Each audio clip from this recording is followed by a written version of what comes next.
What's up, SVSers? We are live out here in Costa Mesa, California, in the LA County area for a very exciting live show that we're going to be doing all weekend, the Home Entertainment Show. And I'm predicting this is going to be the most disorganized SVS Audiophile happy hour in history. We already messed up one thing. We didn't do the countdown, so Yeah, I'm expecting this to be lots of That just gives mayhem us more and time. good fun. Yeah. that's right. And you know what? There's going to be giveaways, so you know what? We'll have. We those won't mess for up the you. giveaways. Yeah. We promise that. And I'm nervous because I've never sat this close to Gary before in This my is good. life, This so is like good. you can't see my feet, but they're like shaking right now. But that's okay. You know what? We're trying to have some fun here, and we're on camera here. We have some awesome guests today that we're super excited to talk to, and we got to stick with our normal. Way we do things here and introduce everybody. Of course, we're with the Larry Magoo, who's not in California right now. But Larry, where are you? I am in Minneapolis hanging out, doing some trainings and visits with some of our retail partners, and I am actually sitting in the airport. I'm going to try to get out of here tonight if I can, and hanging You're out. sitting in a bar in the airport, is what I Yeah, understand. I'm Sitting there outside the getting drunk PGA before the lounge. show. So This is really He's getting happy. unprofessional of He's you. getting yeah, happy. look, guys, I'm I have a, jealous. Look I at have a this. drink. Larry's drinking a Water beer. bottle. It's Larry the Wild Man. It's What is 3 going o'clock on here, so that's all right. But we're going to get into the giveaways and we're going to get into what we've been listening to. But we have a guest here from the Home Entertainment Show who's been pivotal in organizing it and helping putting it all together. I know Sure you're not drinking? I need to have a drink. It's a problem. That's the problem. And she joined us last year before the show, and so far things have just been absolutely seamless. And they've moved to a new location, so I know that can be tough, but it's gorgeous. We love it here. The room sounds absolutely amazing. We'll get into some of that about what we have for a system. But Gary, can I punch you out of here real quick? We'll bring Emiko on because she's got other stuff to do too. So. And I will get up, but Okay. let me just say that I'm really thrilled to be a part of T.H.E show. We did this in Long Beach last year, and I didn't know what to expect, but the energy was really great. And our next guest is one of the reasons why. So I'm so thankful that you're joining us. No, stop making faces at me. I'm so thankful that you're joining us, and we're really thrilled to be a part of T.H.E show in Costa Mesa.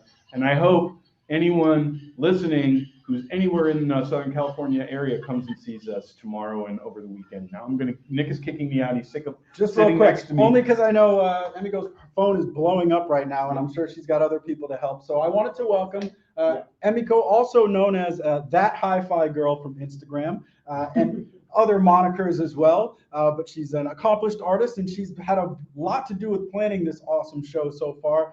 Emiko, how are you today? I'm having vertigo from this. I'm very well. How are you? I'm doing just phenomenal. Okay. And, I think you're billing this as the longest running HiFi show in America. So maybe you can fill us in a little bit of the history of where the the Home Entertainment Show came from and how we got to this point. Yes, the Home Entertainment Show started in 1996.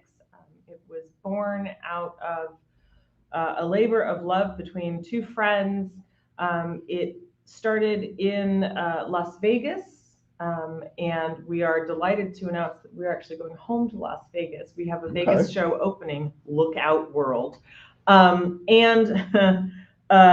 then from there came over to LA, Orange County. We were in Newport Beach, we were in Irvine, and then we were in Long Beach, of course, and now we are here in Costa Mesa, so sort of back in our second home of Orange County. So Vegas will be in addition to the West Coast show, or is that going to replace it as the main show for you? No. We are expanding. So we have Costa Mesa. So we have California, Las Vegas, Denver, and Nashville. We announced Denver and Nashville last year, but the way that things worked internally, we had to do this show here first in order to make those go.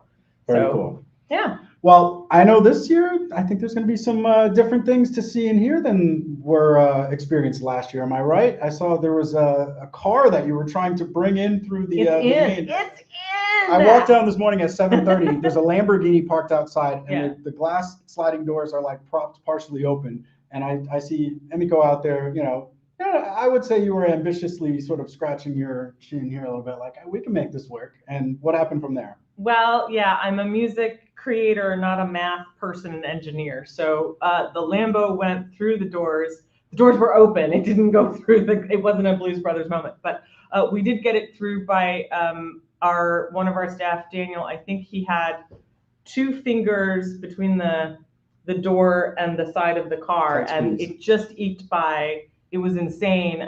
But it's a Lamborghini twin turbo Huracan that's parked in the lobby. We have 2 Lotuses coming in tonight after the media and industry party. So we're all going to be having cocktails and then pushing cars Lotuses in again. So we're not drinking and driving. We're drinking and pushing, maybe. I don't know. And as far as exhibitors, I mean, I've been walking the halls. It looks like it's a packed house. We have 5 floors of exhibit space. We've taken over the entire conference center, and we have 125, 140.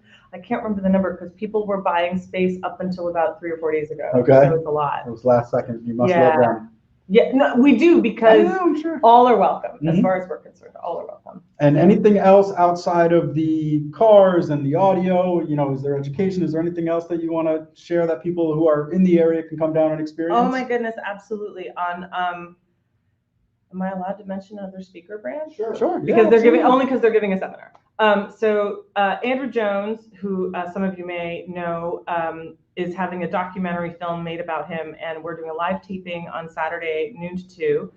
We also have the home entertainment show, T.H.E. We've launched a record label and an bona fide FM radio station, and that launch party is Saturday night, and we have 3 artists performing live music. And then Friday night is the kickoff party, sponsored by, am I pointing the right way? Yes, SVS and our friends at Acoustics. So you're going to want to see all of that, because it's not just room to room to room. This is really a full immersive 360 experience. Who does that sound like?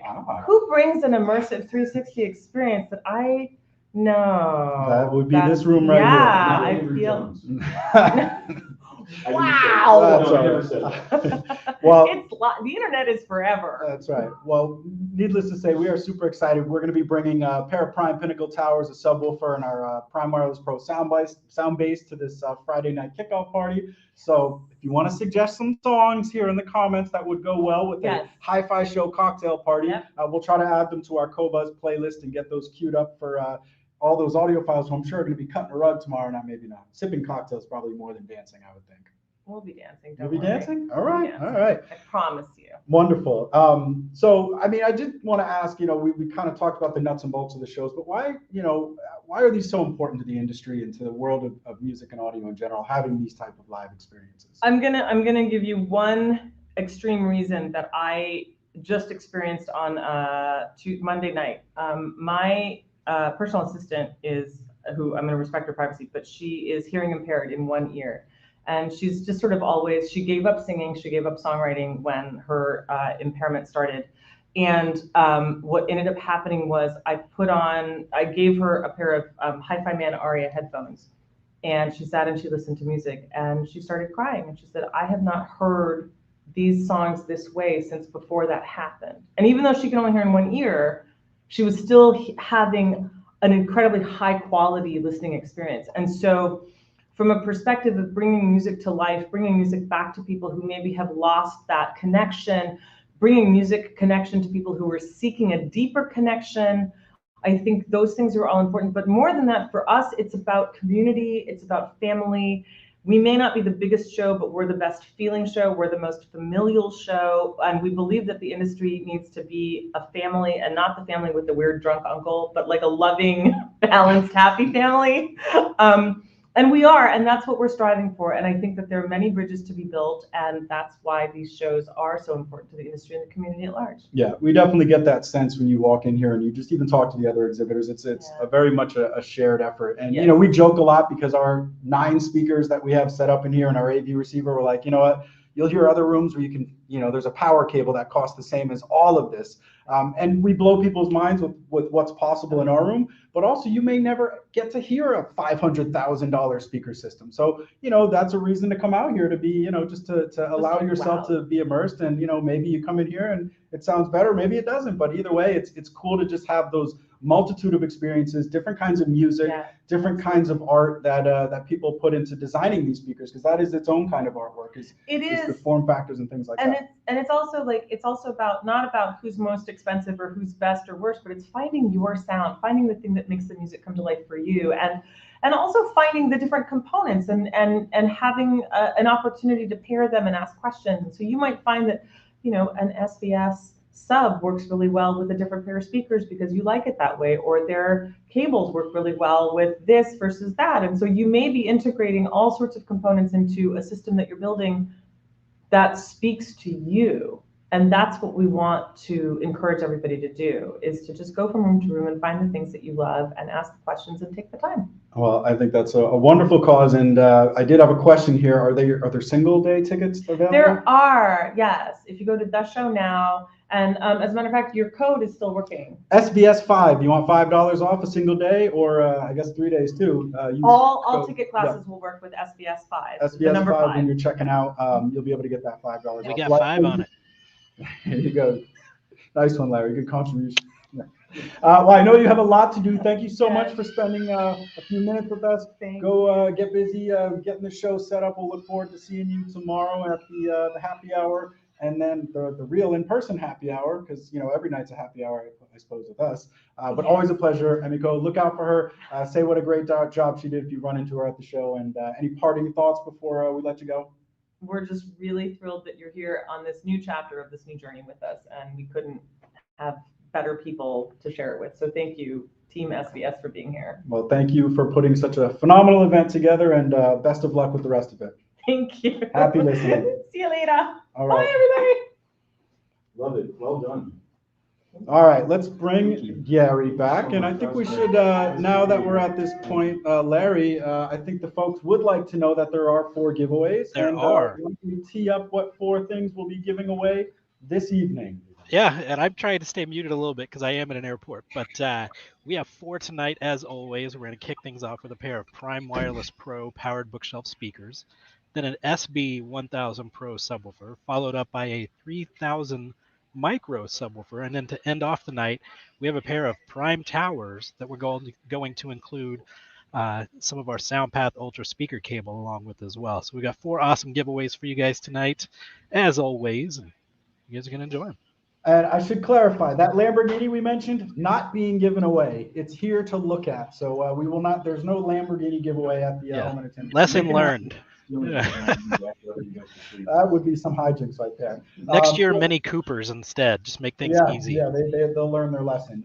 Well, let's dive into what we've been into recently, what we've been listening to before we bring out our next guests. And maybe, Gary, you want to tee us off here? You ready to go with some recommendations, or maybe some non-recommendations? Night Agent. You know, I was listening to Howard Stern, and he said he watched this movie called The Choice on Netflix, which is apparently like #2 on Netflix right now. So I watched it on the plane, and I am going to say that is very possibly one of the worst movies I've ever seen.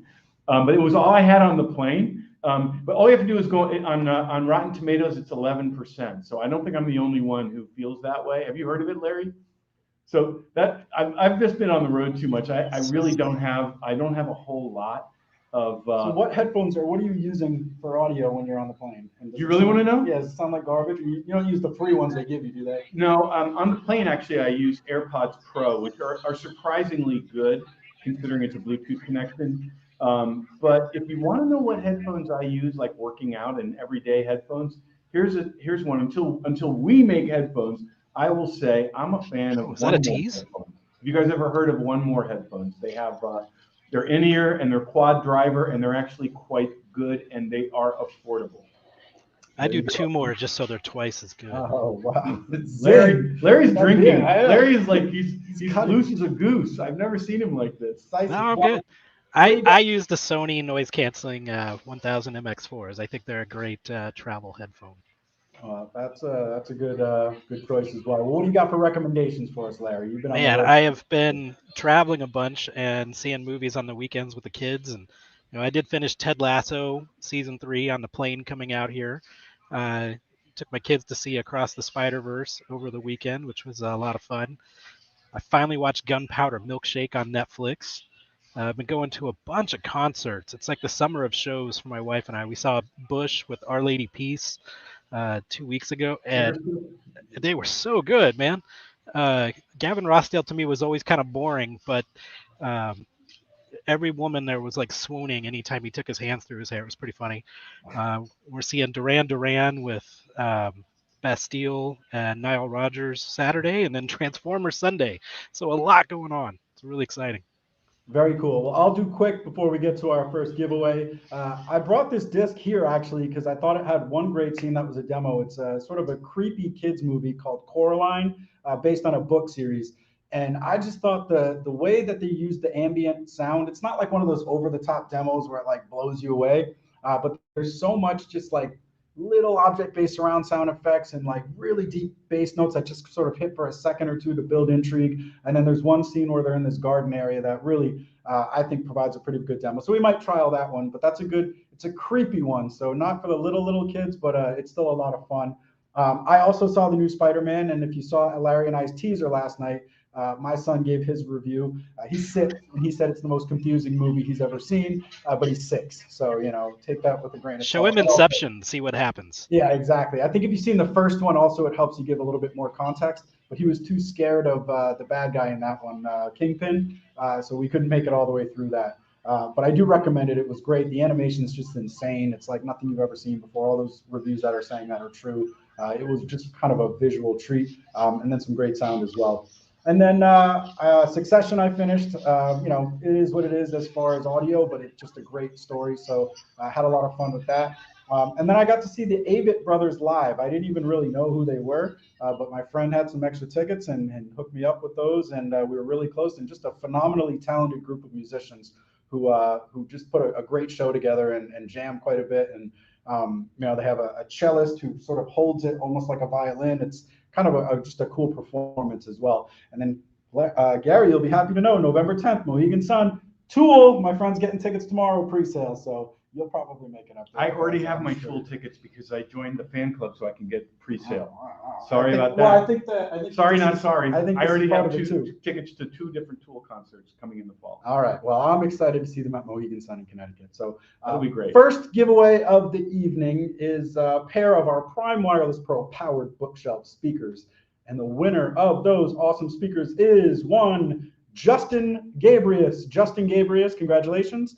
Our colleague Vince will reach out, get your info. We'll get those shipped out, and you'll have yourself an awesome. Congratulations. So before I bring on our guest, do you want to add a little context to the Washington Performing Arts? I know we've talked a little bit about it before, but maybe give a little history of your involvement, and then we have some awesome guests to talk just about music and some of the good work that they're doing in the DC area and beyond the Washington Performing Arts. So Gary, I'll kick it to you. Well, sure. I'm honored to be on the board of Washington Performing Arts, but really my connection with Washington Performing Arts goes back, more than 20 years, because you guys know I'm a music nerd. I love music of all kinds, and Washington Performing Arts puts on some of the most important classical music, jazz, and other genres of music that you can't experience any other way in the Washington area. And so for that reason, I've always been connected to it. But now that I've been more deeply involved the last 4 years or so, I've learned how much good work Washington Performing Arts does, from their work with gospel, Children of the Gospel. Eric can talk more about that when he comes on, and another gospel choir, but also helping music education in DC. DC public schools are great, but some of them are some of the wards in DC are resource challenged, and Washington Performing Arts goes in there and helps with music education of young people.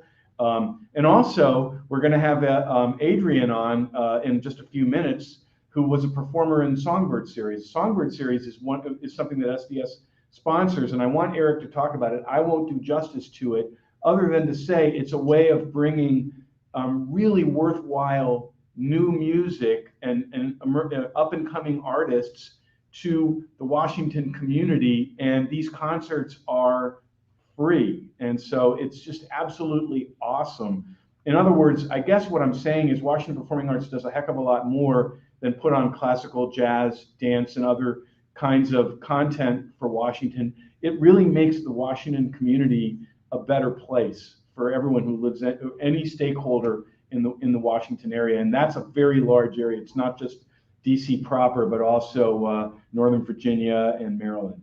And Eric is somebody, I don't know if you know this, Eric, when he comes on, he's going to hear me say this. I'm a massive fan of Eric, who's a force of nature. So we should probably bring these folks on so we can introduce them. So I'll do a quick proper intro of both of you, and then we'll start our questions with you, Eric. But Eric is the supervising producer in charge of the Washington Performing Arts Mars Arts DC program.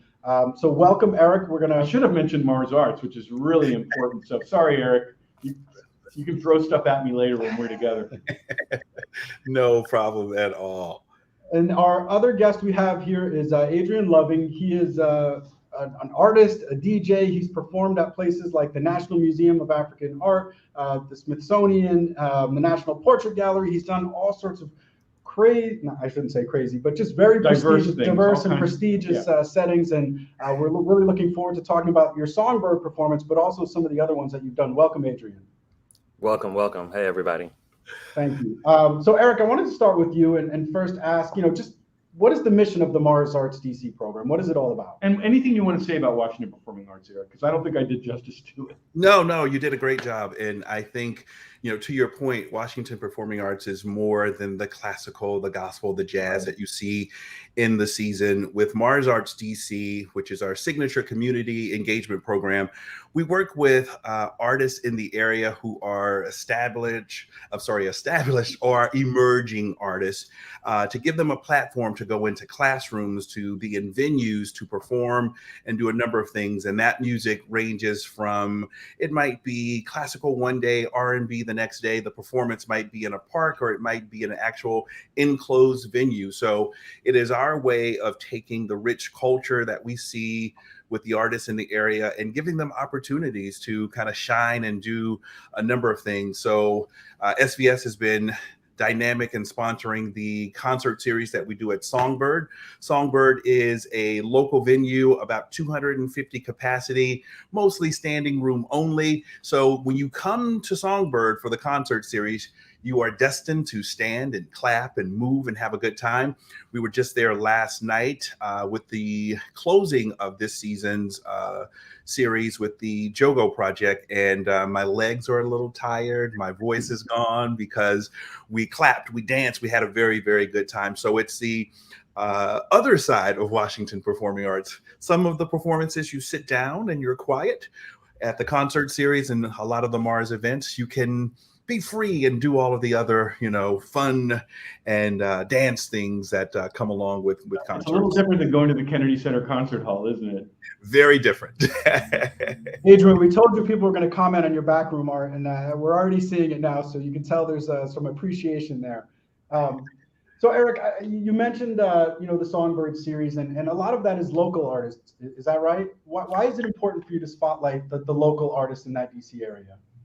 Well, I think, the local artists that we have here in DC are the fabric of so many creative things. And while we do have a number of artists who are local, and of course I say local artists, have to thrive in their community. With the pandemic and so many other things, people have not had the chance to do that. But a unique thing about DC, in the concert series, we've had local artists that have ranged from, say, Frenchie Davis, who people know from Broadway and American Idol and The Voice. We've had Rachel Lamar, who's also a local artist. But then we have some artists that we are introducing for the first time to audiences. And it's important because, they have to live, eat, breathe, and do things in this community. And giving them the opportunity to be on stage and to be in front of an audience is meaningful for Washington Performing Arts, because we build these fans. And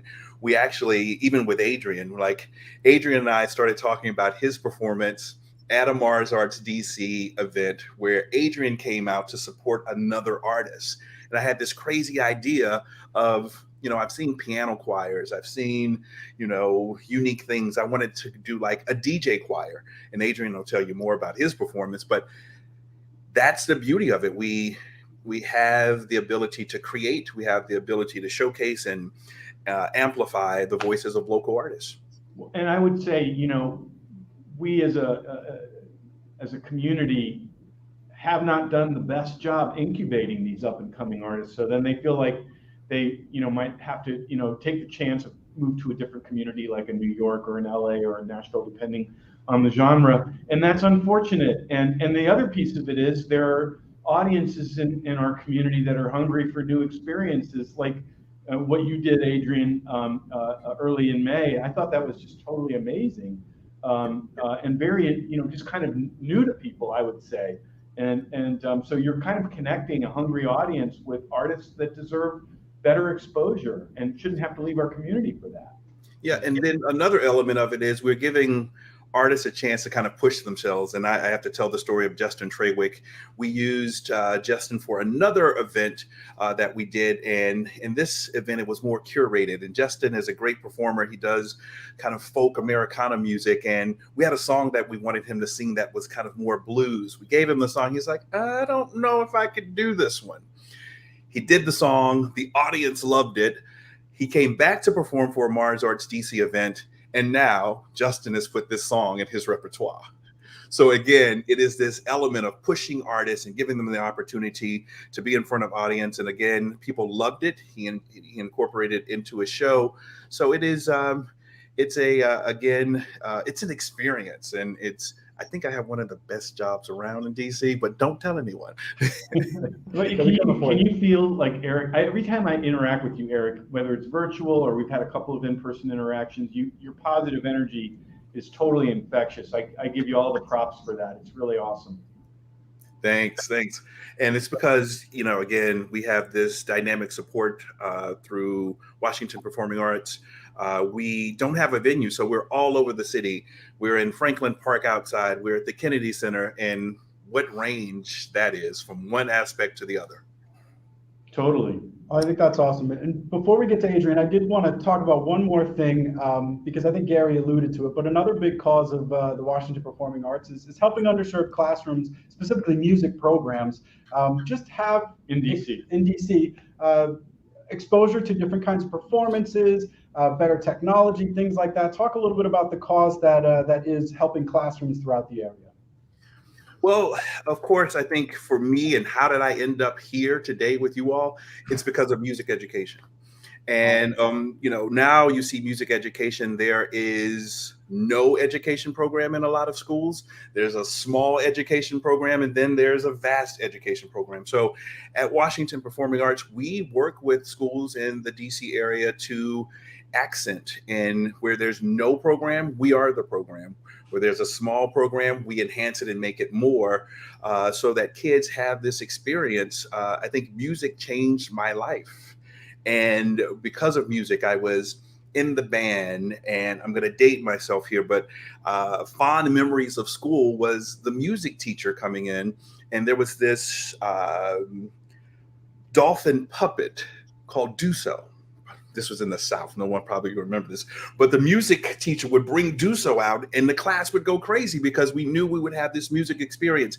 And that led to me being in the band, being able to go to the symphony to see these musicians come together in unison was very important. So it enriched my life, and that's what we're doing in the classrooms in DC now, exposing kids to things that, they sometimes don't have the opportunity or the access to. For all we know, we are building the next Yo-Yo Ma, or the next person who can be an arts administrator. So it's an important thing that, we empower the students, we give them access, and it changes their lives. So it's a very important thing. And through the arts that we bring to the schools and education, we've seen that through our choirs, which we have the Children of the Gospel Choir with some dynamic young people in it. But it's an amazing experience.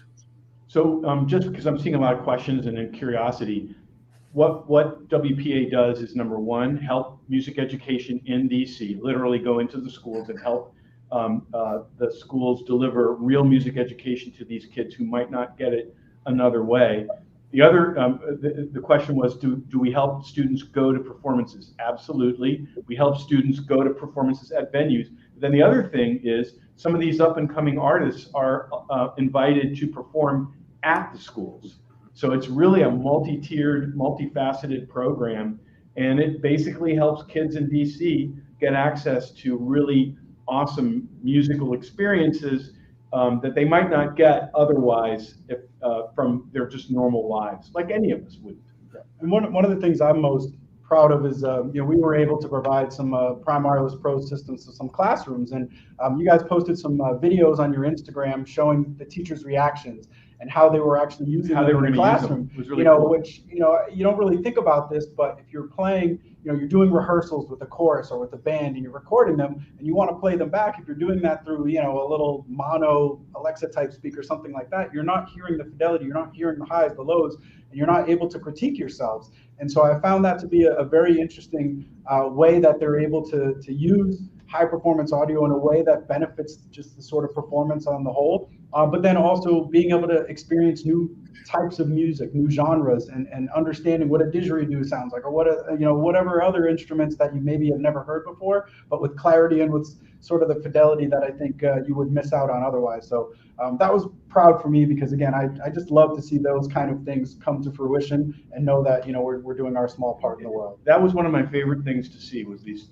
teachers talking about how they're going to use our speakers to help enrich the lives of the kids that they are entrusted with. So it's totally awesome. We got to bring Adrian on. Yeah, Adrian, you've been very patient. I want to learn more about Adrian. So anyway. I have to read this, because your performance as part of the Songbirds series, and I hope you don't mind me starting with this. I thought the description of it was just so fascinating, and I can't wait to hear you talk about it. But it was billed as an ambient journey through space, time, and culture. It includes synth, drum machines, and live music. What was your inspiration, and what can you tell us about this performance? Just so people can, they want to Google Adrian and learn more about him. It's Adrian Loving. Yes.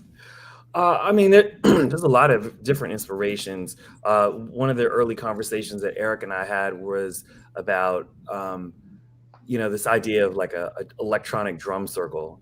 We here in Washington, D.C. at Malcolm X Park, we have the Sunday drum circle, and it's live drummers that play, and they all sort of collaborate, and it's sort of a freestyle, and kind of runs a course, and then they stop, and then they start something else.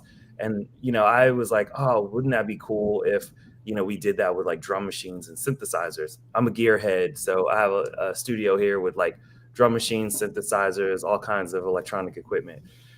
So I was hoping to possibly, start this idea off of like an improv session. And then it grew into, I always wanted to have a band. So like, I was like, I want to have a band. And so it sort of morphed into a little bit more of a formal presentation with some improvisational elements, but me guiding the performance with like tracks that I made. So your point is a DJ is kind of a solitary existence unless you start collaborating with people, right? Well, I mean, there's different kinds of DJs. I mean, I don't know if you guys remember this group called Saint Germain, which was a French group. They were, and Thievery Corporation, who's from DC. I mean, they were DJs that work with all these different live performers. So it's a bit of a hybrid situation. Thievery Corporation's a great example. I forgot about them. I've seen them a couple of times. They're 930 Club people. All right, I'm going to get back to the question. We owe our team, our community, a giveaway here. We do them every 15 minutes, and they get antsy if we don't. So the next one is a SP1000 Pro subwoofer, and the winner of that is Mr. Jerome Gant. Jerome Gant, congratulations! Yay, Jerome. You've got a sweet new subwoofer coming your way. Well done, Jerome. So I did want to ask about the name of the group that you performed with, the Inner Temples Electronic Music Ensemble. What's the backstory there? Oh, wow. Okay. I'll try to sum this up really quickly. Last summer, I was in Ibiza DJing, and I was with some friends from the UK, and we were just sort of like kind of clowning around about people that are a bit stereotypical that you'd see that would go to music festivals. A lot of people, you see in Tulum or Burning Man or like, different places. They all kind of, look the same in a lot of ways, and they kind of wear the same clothes. And there's this sort of identity that goes along with people that go to music festivals. And, my first instinct was to kind of just like clown it. But I was like, no, why don't I just use this inspiration to create something original and different, and through my lens. And so inner temples essentially is this concept of like looking inside for the answers and looking inside for spirituality and growth versus trying to like buy it. It's not about a consumer impulse. It's about looking inside. You probably have all the answers. You just need to look within. So the music is more of a vibe. It's a meditative experience. There's no hits. There's no top 40. It's just, a sound and a vibration that I'm trying to curate. So I think that's actually a good segue to the next question I had, because, one of the things that struck me when I was reading about some of the performances you've done is just how many diverse settings you've been in. Super prestigious museums like the Smithsonian, the Natural Portrait Gallery, art galleries, things like that, where it's just sort of all different vibes, all different types of audiences who are going out there. So as a DJ, what's your mind space going into one of these events in terms of like, this is the vibe I'm going to create, or this is sort of how I'm going to approach this audience in terms of the music I'm going to play? That's a good question. Well, sometimes you don't know the audience. For example, I played up in Minneapolis 2 weeks ago at First Avenue, and I didn't really know the exact crowd I was invited to come and play. I just have to ask a lot of questions, like, who am I playing for? What do you guys normally do here? And then sort of try to just use my instincts to select the best music to serve the audience. When I'm throwing my things up on the fly, Adrian, I told you I was going to ask you that question. Yeah, you have to be ready on the fly. I mean, a confident DJ is a person who has enough to kind of like pivot if necessary. And your talent and skill is your ability to craft this narrative, with what you have. And sometimes you were saying, you were talking about the music that you chose. Right. So, I like house, electronic, but I travel globally. So, I was playing in Brazil earlier this year.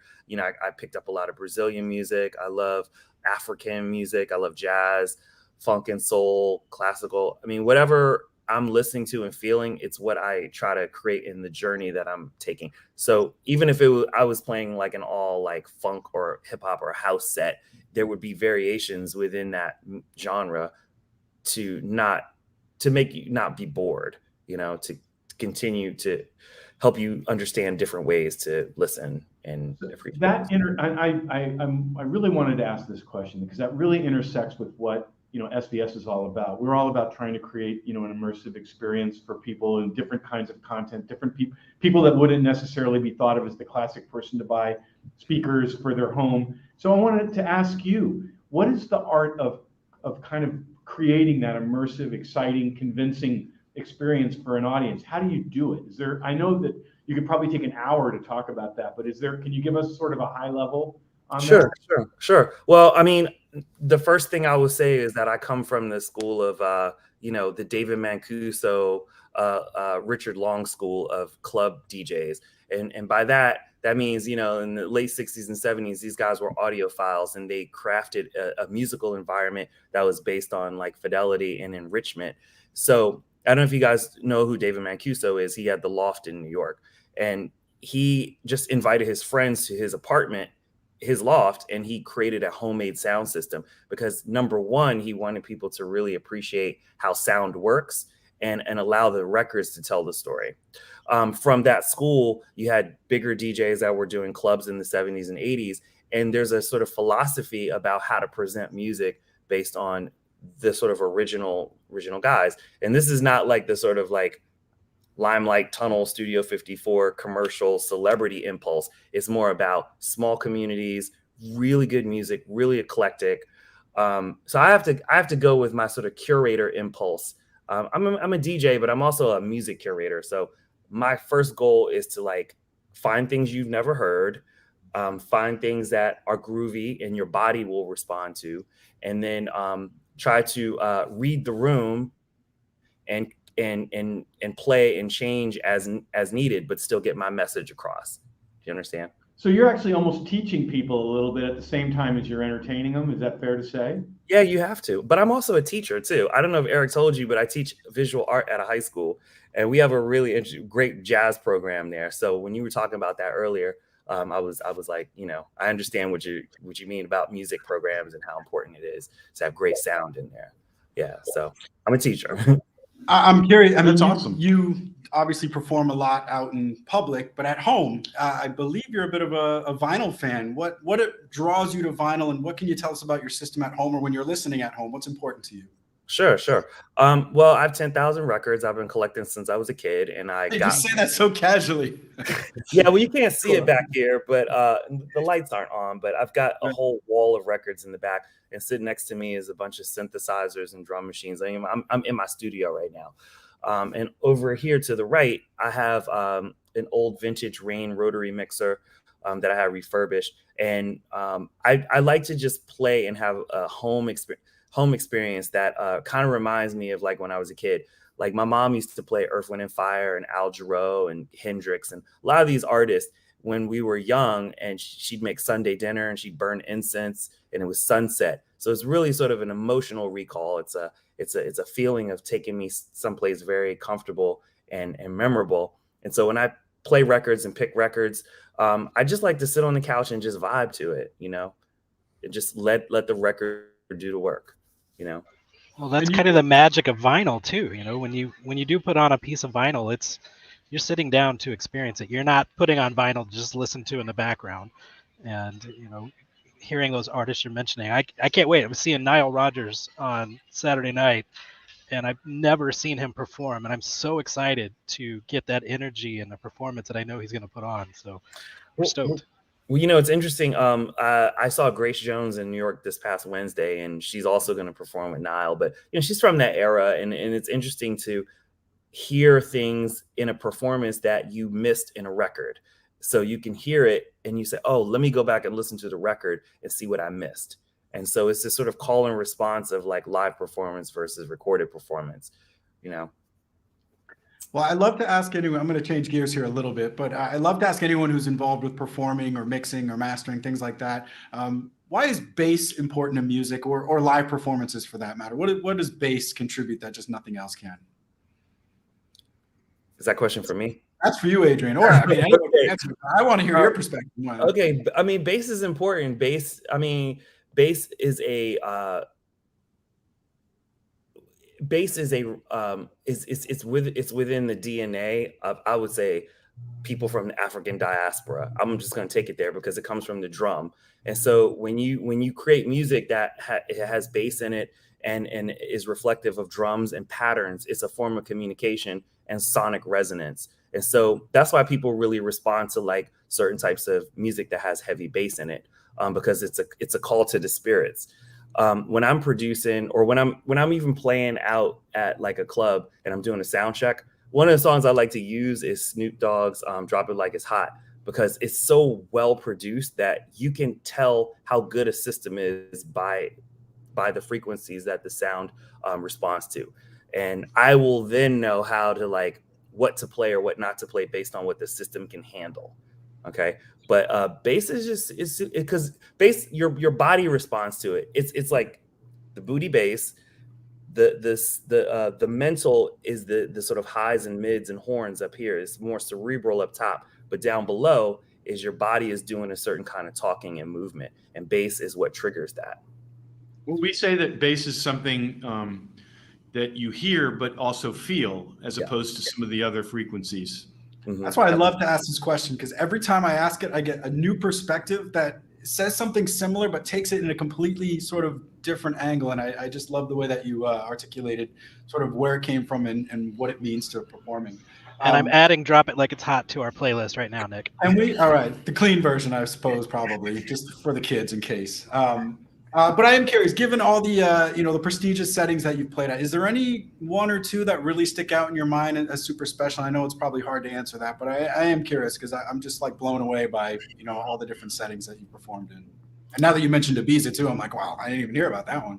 I mean, I like to perform for friends because they get you, and it's a different way to communicate and just bond with your friends. I mean, most recently, I did an event at the Museum of African American History for Judge Ketanji Brown. It was like a a special performance. It was a special event for her becoming Chief Justice. And so I was invited to play music for her and some of her Harvard people. I played for Michelle Obama, a birthday party. I mean, those are just like notable experiences, but I mean, cool. That is awesome. Fly me to do a cool wedding somewhere in Greece or whatever, or Italy, or, you know, put me up for a couple days and just let me play. That's what life is about. You know, it's like getting the full experience. It doesn't have to be this like perfect club or this perfect thing. It's just about the opportunity to do it. I'm getting a little jealous of it. Eric, I think his job might be better than yours. Maybe we should take a vote. Yeah. Well, which one would you rather do? He's got the travel. His job is better than mine too. Well, I did want to, we always like to ask if there is any projects you're working on that are coming down the pipeline, or even music that you've been listening to that you might want to recommend for our community. Eric, I'll start with you. Anything you want to tease as far as upcoming things going on with the WPA and music that you might want to recommend? I'm happy to announce that the Songbird concert series is coming back next season. So we'll have 4 shows starting March of next year.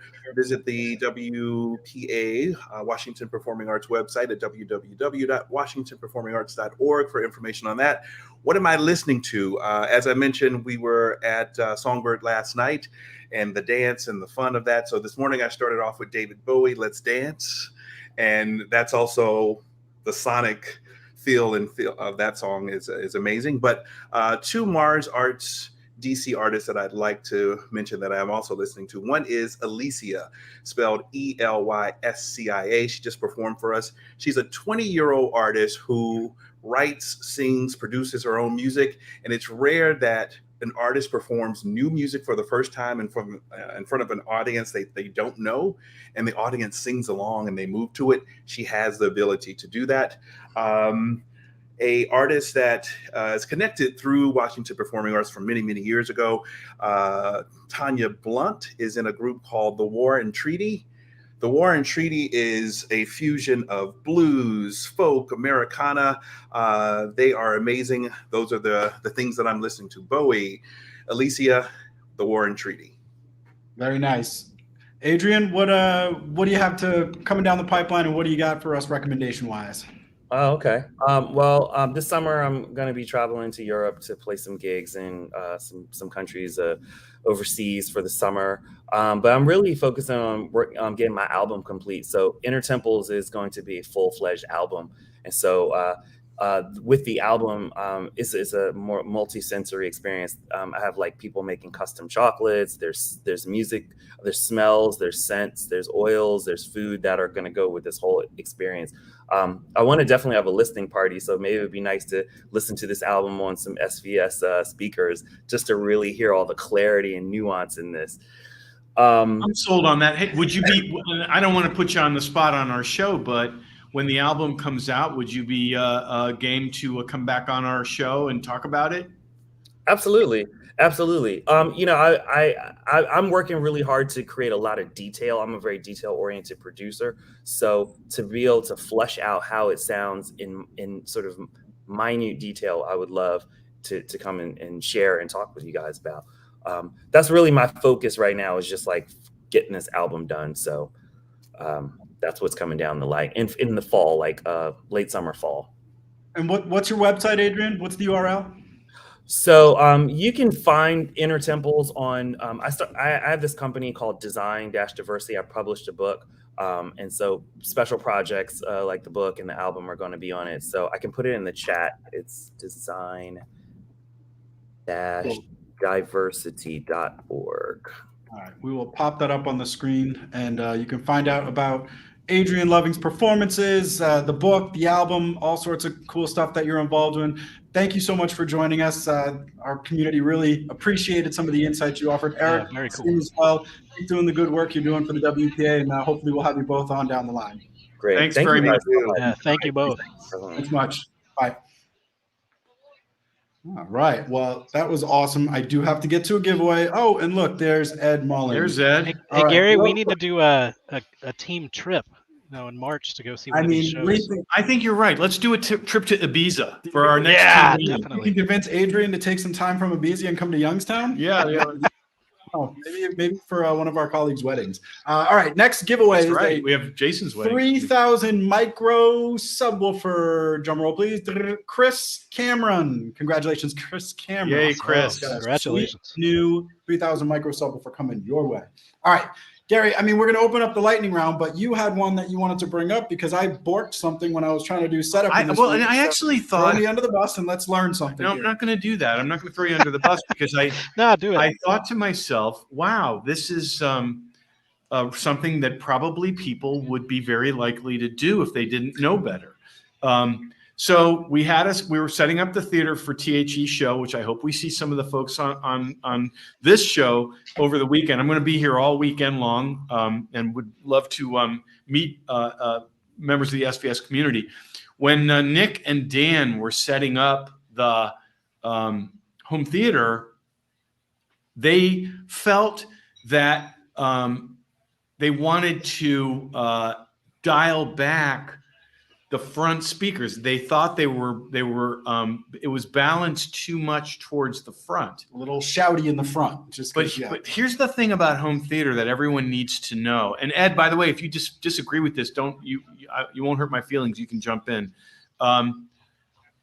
80% of the sound of the home theater comes from the 3 front speakers.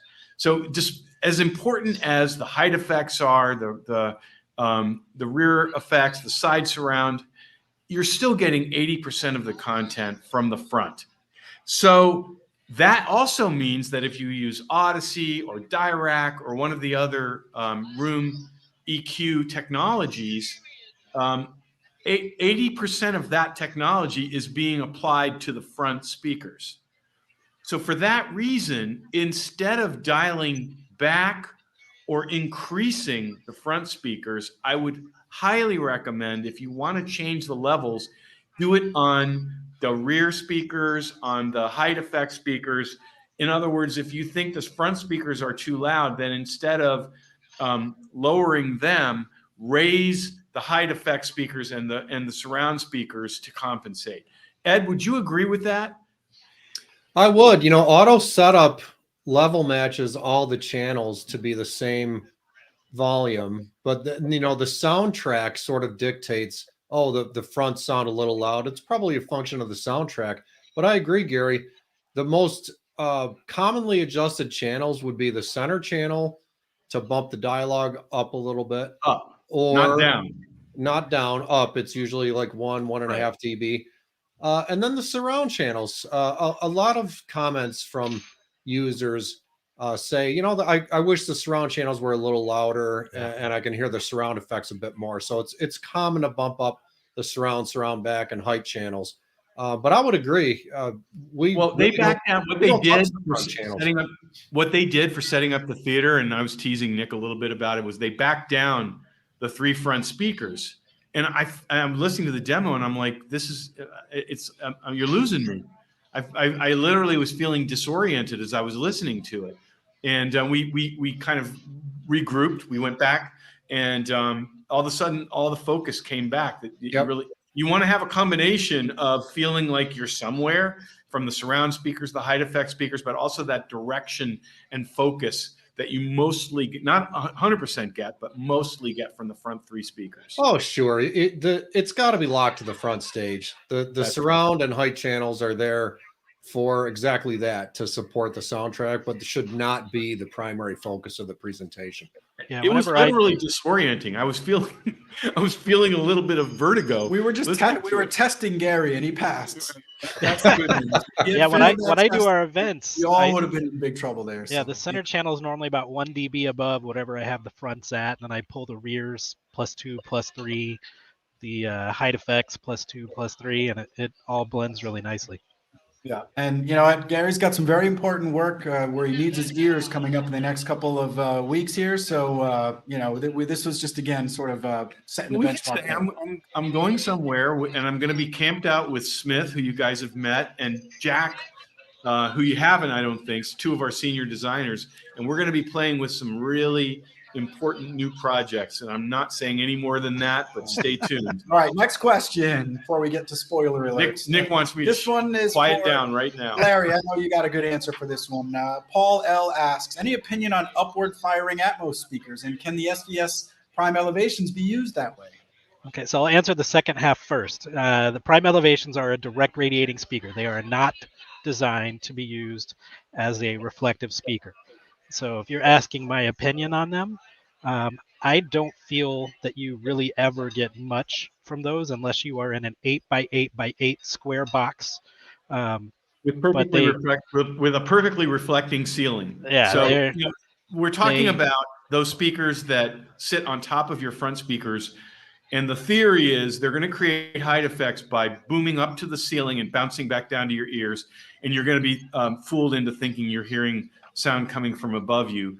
And I've heard it kind of work in, maybe 1 in 10 of the installations that I've heard it. It kind of works, not nearly as convincingly as a direct radiating from above experience would work. But most of the time it doesn't work at all. And to me, it's the person who wants a Dolby Atmos theater, they want uncompromised sound. They don't want sound that's compromised, or they wouldn't be doing that. So if you have a textured ceiling, they won't work. A ceiling fan, it won't work. And the other issue is you got to cross them over super high too. So there's really not much coming out of them. And I think the only reason that they were ever developed is because it was a super simple, easy way to get Atmos into the home, because there's no install. So it was a convenient way in the infancy of Atmos and height effects to introduce people to it, but it's just been left in the dust. Virtually everyone now is doing direct radiating on the ceiling or high on the sidewalls, and that's something we've espoused all along. We never bought into the ceiling bounce theory, and time and experience with users have proven us right. And I actually will say this, and this, you guys may want to turn me off after this. I actually think the virtual height effects that can be created, soundbars do it, and some other, kind of what I would call entry-level technologies. I think they actually work better. The virtual height effects that are created through processing and technology work better than physically bouncing the sound off the ceiling. Agreed. One more question, and then we have some things that we had to tease coming up here for the future. You got a specific one here? We have a couple amplifier questions. Somebody wants to know if their Denon AVR putting out 100 watts per channel is enough for the prime towers for both music and movies. I mean, I think absolutely. Totally. Yeah. Here's what we always say, and Ed or Larry could answer this, as you just did. All our speakers are designed to work with a normal receiver, but they're also designed, if you want to use a really high quality, audiophile amplifier, they will reflect the high quality sound of that amplifier. You just don't have to do that. You don't have to feel obligated to do it. All right, I believe we have a giveaway, but before we get to that, we are going to have 3 weeks in a row of Audiophile happy hours and 3 in-person events, and Larry will be with us next week. We are going to be in Miami. Go, I guess, or go Denver. I don't know. I'm indifferent, but potentially for Game 6 next Thursday night, we're going to be at Brand Smart in Miami. There's an Eventbrite page set up. You can get to it through our website on our events page. If you want to RSVP and you're in the South Florida area, we're doing one of our speakers and subwoofers Unleashed. We're going to have multiple demo systems. We'll have in-person giveaways. Of course, we'll have our Audiophile happy hour giveaways. So next Thursday, same time, 6 to 7 p.m. Eastern time, we'll be doing our happy hour, 6 to 8 p.m. for the in-person event at Brand Smart in Miami. Get the address from our website. It's going to be awesome. We're going to have a lot of fun. Hey, listen, SVSers, you've been telling us to do an event in South Florida for about 1 million years, and we figured out a way. We have a new partner in BrandSmart. So come out if you can, if you're in South Florida. And I'll be there, and I'm really looking forward to meeting some of you folks in person. And maybe we'll be celebrating an NBA championship too. And it ends before it's over. It ends before the game starts, which is worth noting. You can come to the event and then go. I'm going to be bringing all my Maverick stuff to Miami. If there is a Game 6, it's on the same day as our event, but it doesn't start until 8:30, and our event is over at 8. Yeah. So you can do both. Yeah, that's right. And then the following week, same time, Thursday, 6 to 7 p.m. for the Audiophile Happy Hour, 6 to 8 p.m. We will be at Electronics Expo in Wayne, New Jersey, just outside New York City, doing another Speakers and Subwoofers Unleashed event. More giveaways, more fun, demos, systems. And we've done a couple events there before, and it's a gorgeous showroom they just redid. Yeah, beautiful showroom. These are longtime friends of SVS and partners to us. If you're in the tri-state area, New York area, I hope you can come. And, you know, just to say to the virtual SVS community, I think you said it, Nick, but I'll just reinforce. You'll be able to join us virtually at both of those events from 6 to 7, and we'll do our normal prize giveaways to the virtual community, but we'll also have grand prize giveaways to anyone who attends. That's right. And we won't do as much of the Q&A, but you'll get a feel for what the stores are all about and see us, you know, jive with some of the folks who are in attendance. And then last announcement. Oh, real quick, the link to get Adrian Loving's information, it's design-diversity.org. design-diversity.org. If you want to find out about his upcoming album and books. Thank you to Adrian Loving. Thank you to Eric Richardson. Yeah. Thank you to Emiko, that hi-fi girl, for putting on a phenomenal show. We hope to see some of you folks. Make sure you tell us that you watch us on the Happy Hour. Nothing makes us Come see us in the fills us with OC. more joy. That's right. Than talking to people in person. So we'll be back next Thursday. Thanks again for all of our guests. Ed, you got an abbreviated version today, but it's always a pleasure seeing you. Oh, good. Great seeing you guys. All right. Take care. Bye, Happy to see everybody. everybody.